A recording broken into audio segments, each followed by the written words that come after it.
Nilqaw maħna taħt it-tinda issa lill-Prim Ministru u mexxej tal-Partit Laburista Robert Abela hawnhekk jasal propju f'dan il-mument taħt it-tinda fiż-Żejtun.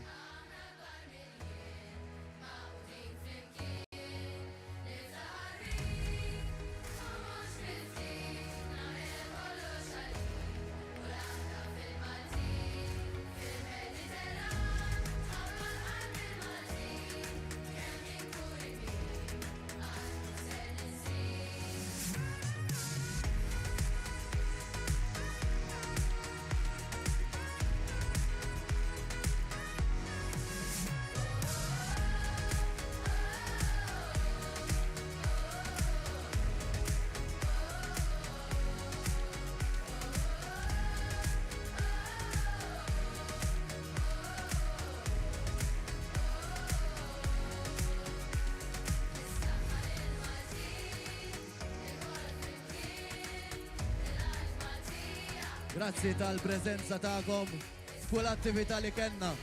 Naturalment illum kif kien mistenni numru kbir ta' nies jinaqdu magħna hawnhekk fiż-Żejtun fil-waqt li nagħtu merħba lil dawk li qed iseguna bħalissa fuq il-paġna uffiċjali tal-Partit Laburista fuq Facebook, Partit Laburista ninsabu live hemmhekk sabiex nagħtu merħba u tal-waqt nibdew bid-diskorsi tagħna fl-attività l-aħħar messaġġ għal mass release ta' nhar ta' Ħadd filgħodu li kollha kemm huma kienu suċċess kbir u naturalment illum il-qofol hawnhekk f'dan il-pajjiż, f'dan il-post, f'dan il-belt, f'din il-belt ċittà Beland, naturalment iż-Żejtun kif inhu mistenni qed jagħti merħba u l-appoġġ tiegħu mill-ġdid lill-Prim Ministru Robert Abela u lill-Partit Laburista kollu.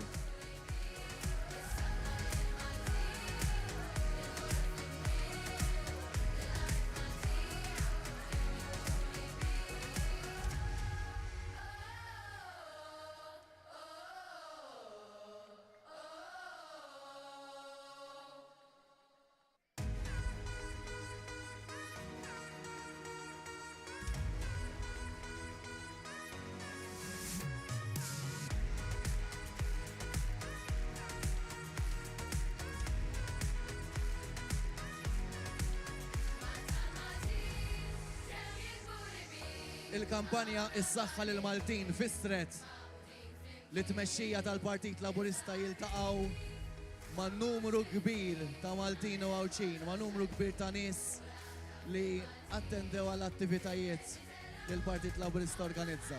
L-isbaħ momenti fost l-attivitajiet kollha illi konna huma il-momenti fejn il-Prim Ministru tmexxija jiltaqgħu man-nies. Dan huwa l-għan prinċipali tal-attivitajiet tagħna. L-għan prinċipali li niltaqgħu man-nies.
Mill-ġdid infakkarkom illum war nofsinhar nagħtu bidu fil-maratona ġbir ta' fondi, l-aħħar maratona ġbir ta' fondi li kellna numru kbir ta' nies kienu attendew u kienu magħna fiċ-Ċentru Nazzjonali Laburista. Illum ukoll nixtiequ li ikonna numru sabiħ ta' nies li jinaqdu magħna fiċ-Ċentru Nazzjonali Laburista fil-waqt li wkoll nippreparaw bil-kbir fl-aħħar ftit sigħat qabel ma tintemm il-kampanja elettorali propju il-ħamis li ġej għal Together in Concert mass meeting ġo l-MFCC ta' Qali, numru ta' kumitati lokali qed jorganizzaw trasport sabiex jagħmlu aktar faċli lil poplu Malti Wawċi jingħaqad magħna.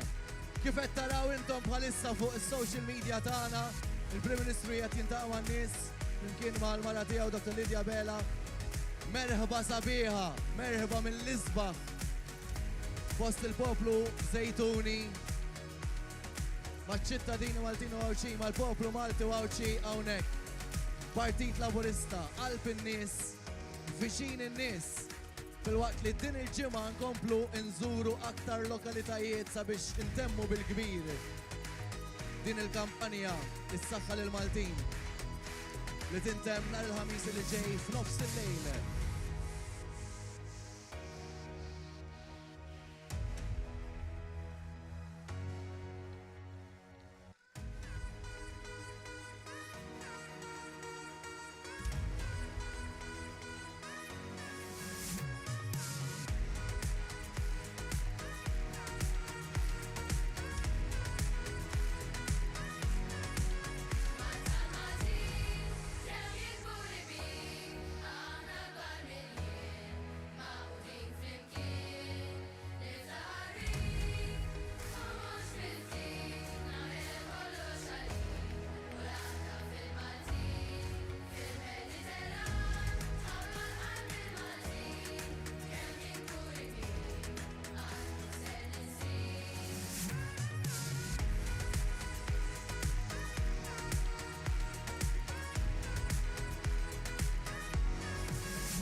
Il-Prim Ministru ta' Malta u mexxej tal-Partit Laburista flimkien ma' sinjura tiegħu Dr. Roberta Bela u Dr. Lidja Bela hawnhekk fiż-Żejtun għal merħba kbira fl-aħħar mass rally ta' nhar ta' Ħadd f'din il-kampanja is-saħħa lil Maltin. Grazzi poplu Malti Wawċi!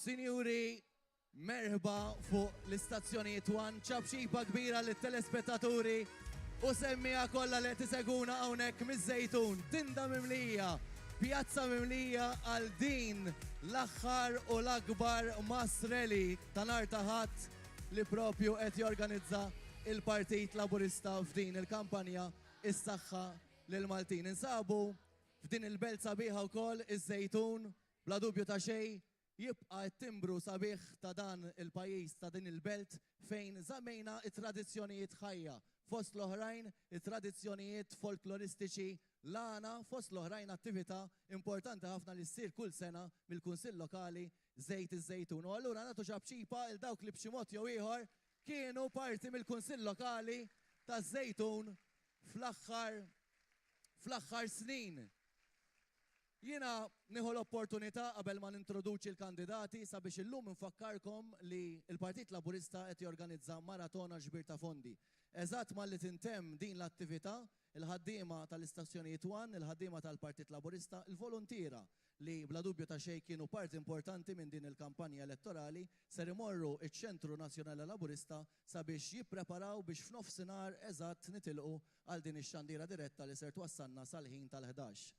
Nixtiequkom tagħtu donazzjoni imma aktar minn kollox nixtiequkom li tkunu magħna illum iċ-Ċentru Nazzjonali Laburista. Fadal l-aħħar ftit jiem qabel ma tintemm din il-kampanja elettorali. Il-ħamis li ġej għandna l-akbar attività f'din il-kampanja elettorali. Together in Concert jew mass meeting fl-MFCC ta' Qali nhar il-ħamis li ġej fis-6 ta' flaxija. Niltaqgħu u ntemmu bil-kbir. Bil-kbir. Merħba lil kandidati għall-elezzjonijiet tal-Parlament Ewropew Claudette Tabella Baldacchino, Daniel Attart, Clint Azzopardi Flores, Thomas Bajada, Jesmond Bonello, Steve Ellul, Jesmond Marshall, Maria Sara Vella Gafà, Alex Aġus Saliba.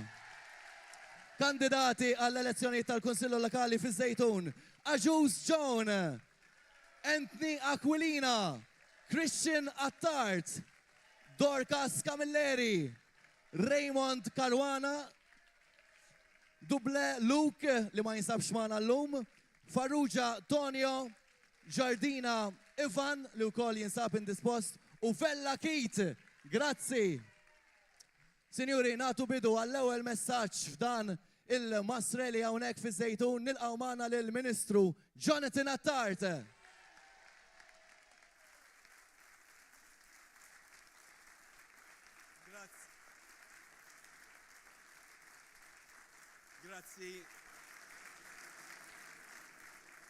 Grazzi Zejtun ta' din il-merħba u grazzi li żwieten li fl-istorja tal-partit dejjem kienu hemmhekk biex jiġġieldu għal dak li huwa sewwa.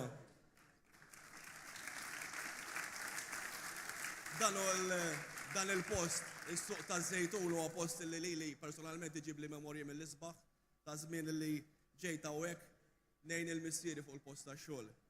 U ċertament meta ninsabu f'dan id-distrett ukoll ma nistax ma nsellimx u ma nibgħatx messaġġ ukoll ta' kuraġġ lil ħabib tagħna d-deputat mexxej Chris Fern.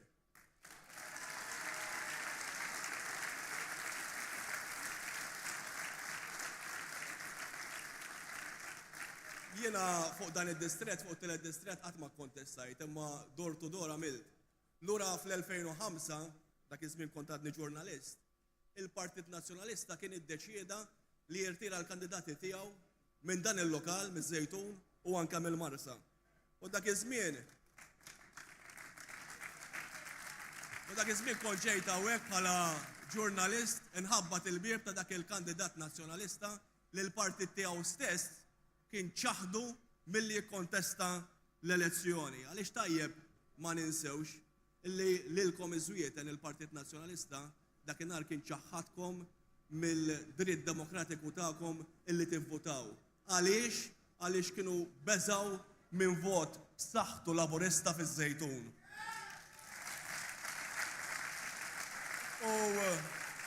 U l-Partit Nazzjonalista ma jinbidel qatt. Illum qed jippruvaw isibu refuġju fi bnadi oħra biex jieħdu f'idejhom dak illi intom iċ-ċittadini ma tridux tagħtuhom. Il-fiduċja demokratika f'elezzjoni. Ara aħna mhux inċaħdukom milli tivvotaw ma nikkonvinċukom tivvotaw għaliex aħna ma nibżawx mill-ġudizzju tal-poplu. Tant kemm ma nibżawx mill-ġudizzju tal-poplu li konna aħna bħala Partit Laburista li rġajna ktibna l-istorja meta anke baxxejna l-età tal-votazzjoni għal 16-il sena. Aħna gvern illi fdajtuna 11-il sena ilu, fdajtuna 7 snin ilu u fdejtuna bl-aktar rebħa storika sentejn ilu. U f'kull opportunità li tiġi qudiemna ngħidulkom iġġudikawna, tejbuna, bidluna l-aħjar, għax lilkom għandna bżonnkom magħna, mhux biss bil-vot imma anke bl-idejat, bil-passjoni u bl-attivizmu politiku. Mela nagħlqulkom ħalkom. Jiena mhu ħanagħmel sarima ma' ħadd u ħadd mhu ħajamilli sarima ma' ħalqi. Fejn nara l-inġustizzji tkellimt u se nibqa' nitkellem.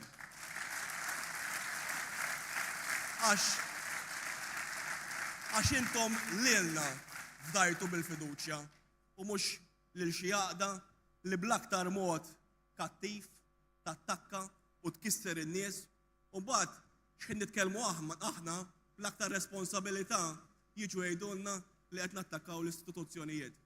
Mhux se nħallu lil ħadd jisfukana mill-politika li qed inwettqu. Mhu ħanħallu xejn jaqtalna qalbna. Għalina intom in-nies l-akbar istituzzjoni ta' pajjiżna.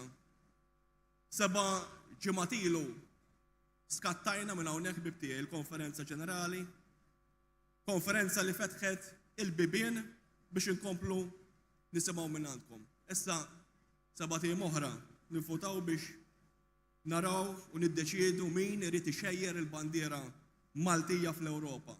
Nifutaw għad-9 kandidati kollha b'saħħithom li qed jippreżenta l-Partit Laburista. Kandidati li jpoġġu isem pajjiżna l-ewwel u qabel kollox. U bl-istess mod irridu nifutaw għal kandidati li jemnu fir-raħal tagħhom u li għandhom għal-qalbhom il-lokal u li jridu jkomplu itejbu l-irħula tagħna, jridu jkomplu jagħtu s-saħħa lir-residenti. Aħna partit, aħna gvern li bil-fatti nagħtu s-saħħa lil Maltin. Għax dan huwa gvern riformista, gvern li waqaf lill-establishment konservattiv, lill-establishment tal-status quo u tal-medjokrità. Aħna l-unika garanzija ta' kundizzjonijiet aħjar għal ħaddiema tagħna f'kull livell u f'kull settur. F'dawn l-aħħar snin indirizzajna inġustizzji kbar tal-passat u għandna rrieda li nkomplu naħdmu biex issir ġustizzja ma' aktar ħaddiema. Fil-Ministeru stess fil-jiem li ġejjin fil-fatt anke se nkunu qegħdin niffirmaw żewġ ftehim kollettivi ġodda. Wieħed tal-professjonisti fl-Uffiċċju tal-Avukat tal-Istat u ieħor anke fl-OHSA. Però fadal ħafna xi jsir. Però biex dan isir għandna bżonn il-fiduċja tagħkom, is-saħħa tagħkom. Vot b'saħħtu fit-8 ta' Ġunju biex taħt it-tmexxija tal-Prim Ministru Robert Abela inkomplu nwettqu l-pjan ta' Malta flimkien. Dan il-partit baqa' ħaj, baqa' sod u baqa' jġib il-fiduċja tagħkom, il-fiduċja tal-Maltin u l-Awċin għal raġuni waħda prinċipali għaliex qatt ma waqafna nkunu magħkom. Minn barra l-attivitajiet ta' kuljum komplejna nħabtu l-bibien, ninżlu fost in-nies għand laqdiet, għand in-negozji u niddialogaw. Din hija l-politika li tiddistingwina. U għalhekk taqsam qalbek tisma' raġel li jgħidlek li ilu 10 snin għaddej bi proċess ta' kompilazzjoni fil-qorti minkejja lil ħajja li kien jgħix meta allegatament wettaq ir-reat għaliex aħna nemmnu fil-presunzjoni tal-innoċenza, dik il-ħajja ilu li ħallija warajh illum għandu ħajja stabbli fi familja u b'tifel li għandu bżonn anke attenzjoni medika. Lil dan ir-raġel aħna ngħidulu li maħniex indifferenti għar-realtà tiegħu. U għalhekk se nkunu qegħdin inwettqu riforma fil-proċess tal-kompilazzjonijiet fil-qrati tagħna biex dawn jiġu konkluża f'sena. Maħniex indifferenti wkoll għal dak il-ġenitur illi daħħal rikors għamel talba fil-qrati tagħna biex jattendi il-preċett ibnu u tilef dan il-mument uniku għax baqa' mingħajr dik tal-qorti. Għal dawn in-nies iridu nwettqu ir-riforma fil-qorti tal-familja. L-istess wara kollox kif ma ddejjaqna xejn nintervjenu fuq il-liġi tal-qbiela u anke fuq il-liġi tal-money laundering biex nassiguraw li jkun hemm proporzjonalità għaliex irridu naraw ġustizzja effettiva imma ġustizzja proporzjonali, illi ma toħloqx inġustizzja u tkisser in-nies. L-istess kif kellna anke l-kuraġġ kontra kull forza konservattiva f'pajjiżna li nbidlu l-liġi li tassigura l-ħajja u saħħet l-om meta jkollha komplikazzjonijiet fit-tqala. Aħna gvern li jħoss li huwa kompassjonali għar-realtà tagħkom. U intkom tafu li aħna ma nifqux mal-miskin u l-ħasra imma aħna naġixxu. L-istess kif irridu nassiguraw li f'pajjiżna ma jkollna ebda istituzzjoni li taħseb li l-kontabilità u l-etika tibda u tispiċċa magħkom jew magħna l-politiċi biss. L-istess kif se naġixxu biex innaqsu l-istigma minn fuq dawk li f'ħajjithom ikunu żbaljaw imma qabdu triq it-tajba għaliex mis-sema l-isfel ħadd mhu perfett. U aħna tal-Partit Laburista nemmnu iva fit-tieni ċans. Iva nikkwetaw ukoll meta nisimgħu bnies illi jħossuhom bla saħħa, helpless, meta jkollhom sitwazzjoni ta' żvilupp u kostruzzjoni fil-viċin tagħhom.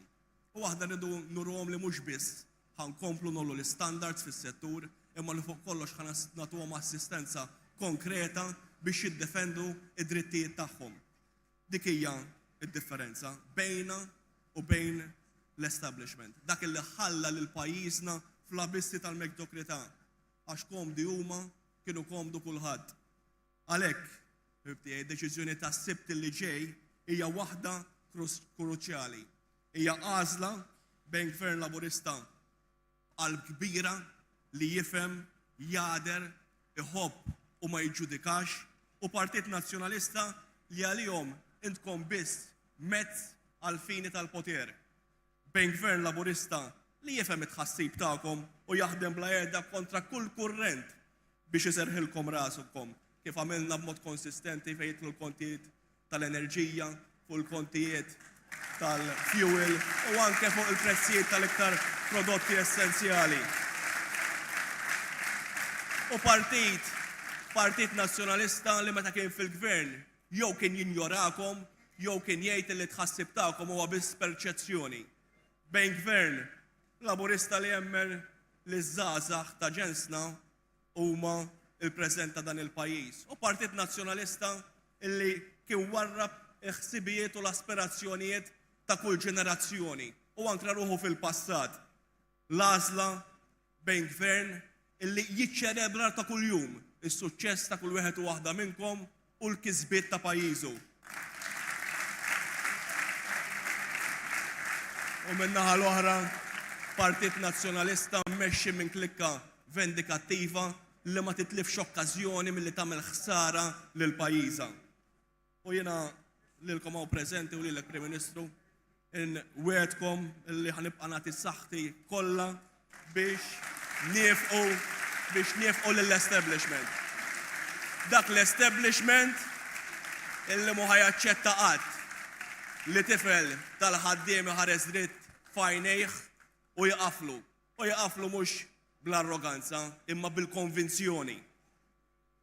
Kif qed nagħmlu il-Prim Ministru jien fil-kawża li Bernard Greco sħabu qegħdin jippruvaw jagħmlu fil-qrati tagħna biex jieħdu mill-qorti, jippruvaw jieħdu mill-qorti dak li intom jispetta lilkom, id-dritt li jispetta lilkom, illi tażlu il-gvern li jmexxikom. Hija waħda mill-attentati legali insensati ngħid jien biex jippruvaw jeddu u jintimidaw lilna u l-familjari tagħna.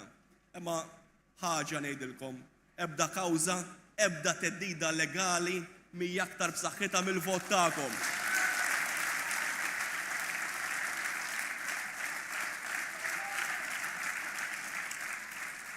Bikom magħna m'hemm sfida taħt il-Prim Ministru Robert Abela li ma lebniex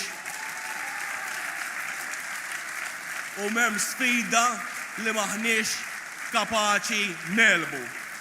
Għax aħna l-partit tas-soluzzjonijiet, daskemm aħna l-partit tal-opportunitajiet. Aħna l-partit tal-ottimizmu, daskemm aħna l-partit tal-kuraġġ. Aħna partit maqut wara l-mexxej tagħna u Prim Ministru Robert Abela li ma jaħdem qatt għal pajjiżna li tant inħobbu. Għalek, bibtijaj, nar is-sibt, ejjew nibatu sinjal b'saħħtu ta' fiduċja ħalli nkomplu nagħtu is-saħħa lil Maltin. Grazzi ħafna. Grazzi ħafna lill-Ministru Jonathan Attard. Fil-waqt li nuħu l-okkazjoni biex nfakkarkom l-lum għar nofsinhar ser naqdu l-koll fl-imkien għal maratona ġbir ta' fondi li ser tibda f'nofsinhar sal-ħin tal-11 ta' flaxija. Fakkarkom ukoll fl-attivitajiet prinċipali li il-Partit Laburista għandu din il-ġimgħa. Nhar it-tlieta li ġej ser inkunu qegħdin il-Birgu għall-attività li tibda fis-6:30 ta' flaxija. L-erba' żewġ attivitajiet, waħda fawdex fir-Rabat fil-5:30 u fit-8 Raħa Ġdid u l-qofol u l-ikbar attività nhar il-ħamis fl-MFCC fit-8 ta' flaxija. Together in concert mass meeting. Merħba kbira għad-diskors tiegħu il-Prim Ministru ta' Malta u mexxej tal-Partit Laburista Dr. Robert Abela sabiex jagħmel id-diskors tiegħu hawnhekk fiż-Żejtun.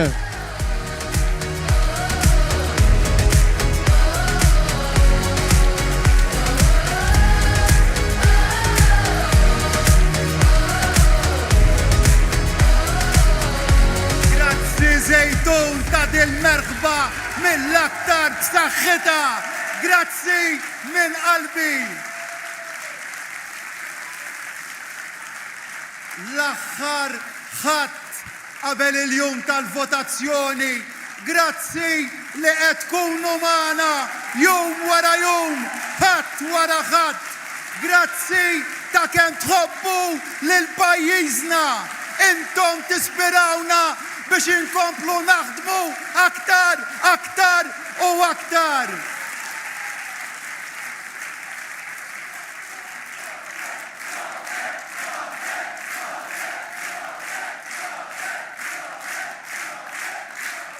U għalhekk il-messaġġ ewlieni tagħna matul il-kampanja kien idur kompletament magħkom għaliex fidejkom is-saħħa.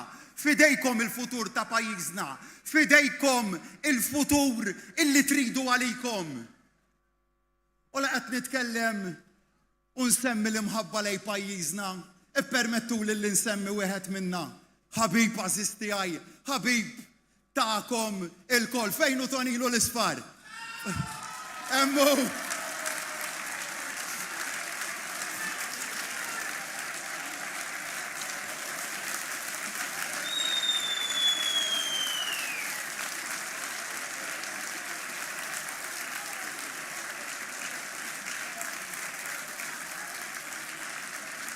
Toninu, Tony Vella, wieħed minn dawk illi jiġi warajna kullum kien. Imma Tony mhux illum illi għandu 73 sena beda jkunaw. Tony minn tifel ma missieru fil-Freedom Press. Imbagħad għal-maċina jwaħħal it-torċa. Imbagħad għaċ-Ċentru Nazzjonali Laburista jaħdem fuq binja moderna. Illum ta' kuljum jirsisti kemm jiflaħ biex jgħinna nikkonvinċu aktar. Imma tajdu li malet is-semmiħ. Jiena fajnej Tony nara dik il-passjoni taħraqna li għandu. U fejja naraw ukoll feluf kbar ta' nies tajba illi jimmilitaw għal dan il-partit. Dik il-passjoni taħraqna f'anzjani bħalu imma wkoll familji u f'żgħażagħ illi naqdu magħna. Li naqdu mhux għax riedu xi ħaġa huma lihom, imma x'ridu jagħtu kontribut huma lil pajjiżna.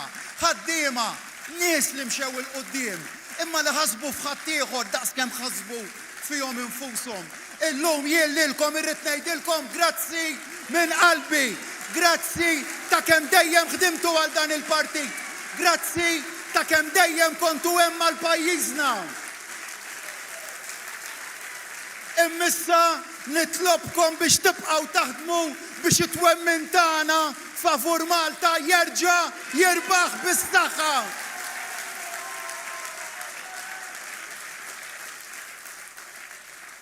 U nistaqsi, x'inhuwa t-twemmin tagħna? Fuq ix ikkampanjajna f'dal-aħħar 5 ġimgħat. 5 ġimgħat ħbib tiegħi li ma kienu faċli xejn. Kelli mumenti diffiċli sew. U bħala Prim Ministru ħafna minn dak il-mumenti jkollok tostorhom u żommhom ġewwa fik. Imma samt magħkom u kollu ħut minnhom u tkellimt magħkom dwarhom bl-akbar sinċerità. Imma ma nistax imbagħad ukoll ma nsemmix dawk il-mumenti sbieħ li kelli li kienu bil-wisq aktar. Il-mumenti sbieħ għax qattajt il-maġġoranza tal-ħin magħkom waqt din il-kampanja, dawk il-mumenti li hekk jagħtuni dik is-saħħa kbira. Kemm ħadd pjaċir u kemm tallimt mill-esperjenzi tagħkom meta ltqajt magħkom u hekk se nibqa' magħkom mhux sa nhar is-sibt imma wara wkoll jekk joġobkom tisilfuni l-fiduċja b'saħħitha tagħkom biex inkompli wettaq, biex nibqgħu nuru x'Malta rridu, Malta maquda u mhux mifruda kif irid ħadd ieħor, Malta li tinvesti fin-nies u mhux li tieħu mingħand in-nies, Malta li trid il-paċi u mhux il-gwerer, Malta tal-progress u mhux Malta populista. Dik hija Malta li nemmen fiha jien.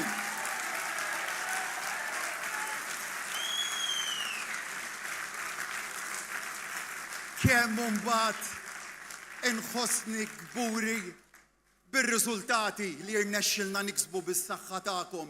Riżultati illi jirnexxilna nibqgħu niksbuhom biss jekk nibqgħu naħdmu ma' qudiem flimkien. Riżultati li sakemm għandi lilkom miegħi nibqgħu niksbuhom. La waqfitna pandemija milli niksbu r-riżultati, la waqfuna l-gwerer, la waqfuna l-attakki tal-establishment milli niksbu r-riżultati. Laqqas se twaqqafna kampanja elettorali għaliex ta' kuljum bqajna naħdmu għal Malta l-ewwel u qabel kollox.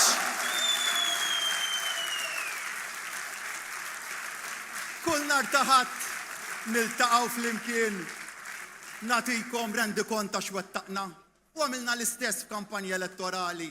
U dil-ġimgħa ma kienitx eċċezzjoni.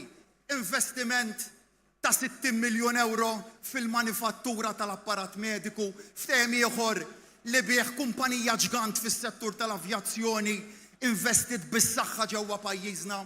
Ftaħna proġett ġdid ta' spazju miftuħ fin-naħa t'isfel ta' Malta. Irriġenerajna l-pjazza tas-Sannatu tajna spazju lura lill-komunità. Erġajna bl-akbar tkabbir ekonomiku fl-Unjoni Ewropea. Irreġistrajna surplus f'April, erġajna naqqasna l-inflazzjoni, ħallasna mill-ġdid lotja €1000 lil first time buyers, spiċċajna l-ewwel fażi tal-aġġustament tal-anomalija fil-pensjoni li ħallew ta' qabilna. Riżultati dawn li tista' tgħid jolqtu lil kulħadd. Dak huwa l-gvern tagħkom, il-gvern tar-riżultati.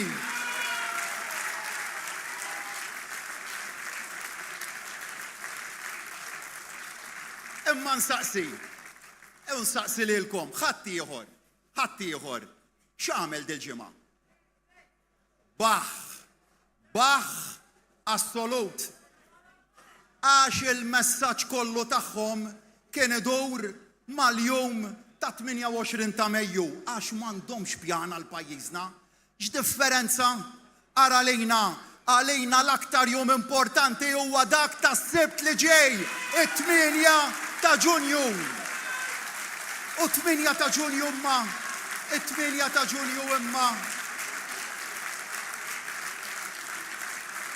It-8 ta' Ġunju rriduh biex ikun il-punt ta' tluq għal aktar xogħol mill-gvern, għal aktar tisħiħ u tiġdid fil-Partit Laburista. Għax le, ma spiċċalniex l-għax li nkunu aħjar, anzi, għaċċana għal ħafna u ħafna u ħafna aktar xogħol u riformi. Anzi, huwa propju għalhekk li neħtieġ il-fiduċja b'saħħitha tagħkom biex fejn neħtieġ inkunu aħjar ikoll is-saħħa nbiddel. Hekk nibqgħu nieħdu d-deċiżjonijiet meħtieġa. Deċiżjonijiet dawn biex dejjem nibqgħu nilħqu l-aspirazzjonijiet tal-Awċin u l-Maltin. U x'inhuma l-aspirazzjonijiet tan-nies illi iltqajt magħhom li jkomplu jtejbu il-karriera tagħhom, li jaqilgħu paga aħjar, progress fil-qasam tas-saħħa, fil-qasam tal-edukazzjoni, investiment ġdid li jiġġieled il-bidla fil-klima. Nies li fi Brussell jipromuovu lil pajjiżna. Ħafna drabi għandna tendenza li nużaw il-kelma niddefendu. Imma mhux niddefendu rridu, iżda nippromuovu. Għax aħna kburin ħafna b'dan il-pajjiż. U għandna ħafna biex inkunu sodisfatti. Iva, niftaħru b'Malta tagħna. Malta sabiħa, Malta pajjiż suċċess. U dan kollu bis-saħħa tagħkom. U biex nibqgħu mexjin il-qudiem jeħtieġ illi f'dil ġimgħa li baqa' niltaqgħu u nitkellmu ma' dawk li għadhom mhux konvinti. Inħabtu l-bibien, inkellmu lil qrabatna u l-ħbiebna fejn hemm ħbieb tiegħi. Fejn hemm min għadu ndeċiż, ara ma nissupervjawx magħhom, imma ngħinuhom, naraw x'inhuma l-weġgħat tagħhom u nikkonvinċuhom. Imma biex nagħmlu din il-biċċa xogħol kbira għandi bżonn l-isforzi kollha kemm huma ta' kull wieħed u waħda minnkom. Flimkien irnexxielna nwettqu ħafna ġid. Però ftakru wkoll, ftakru illi kulħadd għandu r-realtajiet tiegħu u dawk ir-realtajiet irridu nibqgħu nindirizzawhom. Kulħadd għandu l-isfidi tiegħu u dak l-isfidi irridu nifhmuhom. Fl-interess ta' Malta li tant inħobbu irridu nidjalogaw. Iva, lil min għadu ndeċiż ejja nitkellmu miegħu dwar is-sabiħ tal-politika responsabbli, dwar kif bil-politika responsabbli nistgħu nġibu bidla pożittiva fil-ħajja tan-nies. L-indipendenza u l-ħelsien lil pajjiżna ta' qabilna ġabuhom għax ivvutaw flimkien. Ta' qabilna bnew welfare state u aħna saħħaħnieh għax ivvutajna flimkien. Kulħadd seta' jibda jħobb lil min trid blat fi xkil għax ivvutajna flimkien. Tajna childcare b'xejn, edukazzjoni aqwa u stipendji ola għax ivvutajna flimkien. Żviluppajna servizz tas-saħħa b'xejn u tal-ogħla livell għax ivvutajna flimkien.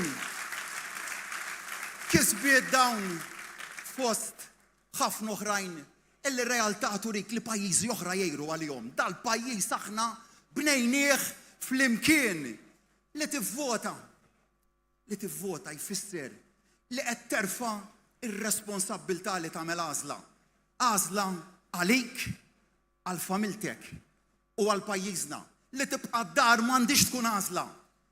Messaġġ x'wieħed iwassal dejjem kien hemm u dejjem se jkun hemm.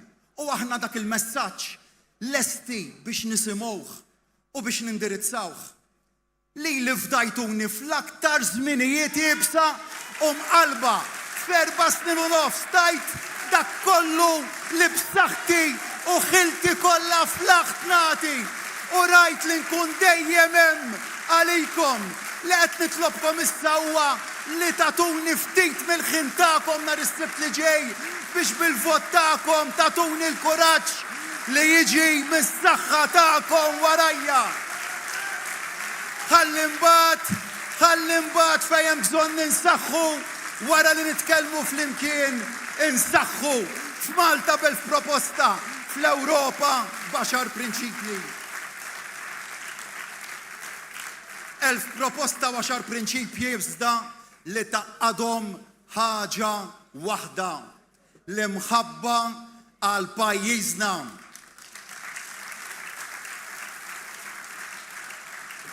Ħadd ieħor qed jgħidilna illi jrid ipinġi l-mappa blu.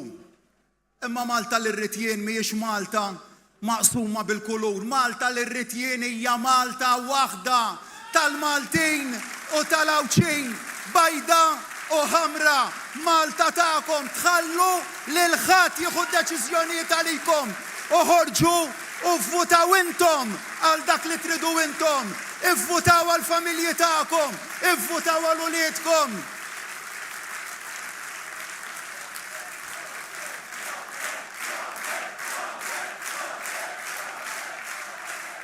Jekk tallimna xi ħaġa f'dal aħħar snin u hemm ħafna talimiet li ħadna, hija dik li m'hemm xejn aktar b'saħħtu mill-vuċi tagħkom kienu jgħidulna jew ibeżżawna, kienu qalulna tgħinu n-nies u titolbu bailout. U intom u rejtuhom iva kif ngħinu lin-nies u l-pajjiż jissoda kienu jgħidulna li pajjiżna mhux lest qalu kienu biex idaħħal drittijiet ċivili ġodda. U intom u rejtuhom li konna lesti. Kienu jgħidulna wkoll li pajjiżna żgħir wisq biex ikun l-aqwa fl-Ewropa. U sa dil-ġimgħa stess rejnihom kif iva aħna l-aqwa fl-Ewropa. Kienu jgħidulna wkoll illi dal-pajjiż żgħir wisq biex jeleb kriżi. Ġiet pandemija u ħriġna aktar b'saħħitna minnha. U allura ejjew nerġgħu nibagħtu sinjal ċar fit-8 ta' Ġunju. Uru lil kulħadd li temnu f'pajjiżkom. Erġgħu kunu intom li tiddeċiedu l-futur ta' pajjiżna. Sentejn ilu rajtu 1000 proposta u wettuli wettaqhom. U jien għalhekk issa indur fuq kull wieħed u waħda minnkom u nsaqsikom għadkom temnu f'dak il-mandat li tajtuni. Mela lajfa erġgħu inaqdu pon warajja. Għandna 1000 proposta xi wettqu. Ejjew nibatu messaġġ b'saħħtu li r-rieda tagħna għada soda daqs l-azzar. Ejja ma nieqfux nofs triq. Dak li votajna lih fis-26 ta' Marzu ta' sentejn ilu għadu ir-rieda tal-kotra. L-1000 proposta irrid inwettaqhom u magħhom nistqar magħkom li diġà noħlom f'oħrajn. Għax il-futur ta' dan il-pajjiż huwa bil-wisq għażiż għalina. U għalhekk aħna ma niqfux naħsbu kif se nkomplu intejbuh u nagħmlu ħisbaħ. Kunu għalhekk miegħi mill-ġdid fit-8 ta' Ġunju tajtkom kelma ta' kampanja pożittiva iffukata dwar il-futur tagħkom. Hekk għamilna nagħlquha bil-kbir nhar il-ħamis ġewwa ta' Għali.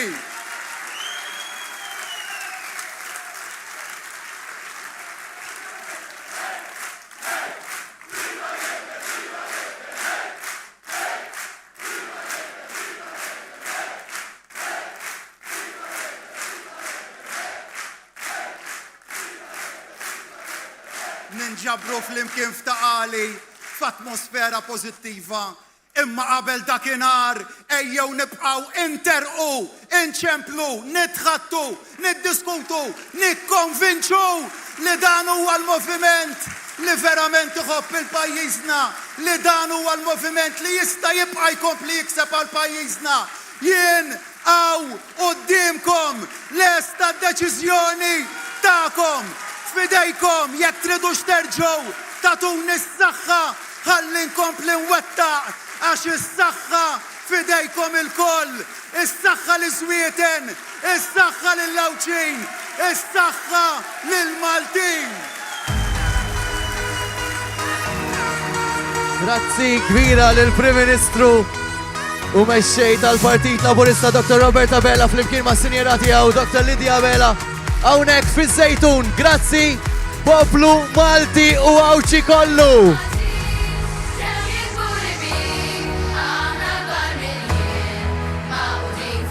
Bil-waqt li nirringrazzjawkom li segwejtuna fuq l-istazzjonijiet 1. Nħeġġukom sabiex tinaqdu magħna illum wara nofsinhar għal maratona ġbir ta' fondi. Fakrukom ukoll sabiex tinaqdu magħna il-ħamis 6 ta' Ġunju fis-6 ta' flaxija għal Together in Concert fl-MFCC ta' Għali. Nawguralkom il-ħadd it-tajjeb. Grazzi poplu Malti u Awċi, Slim.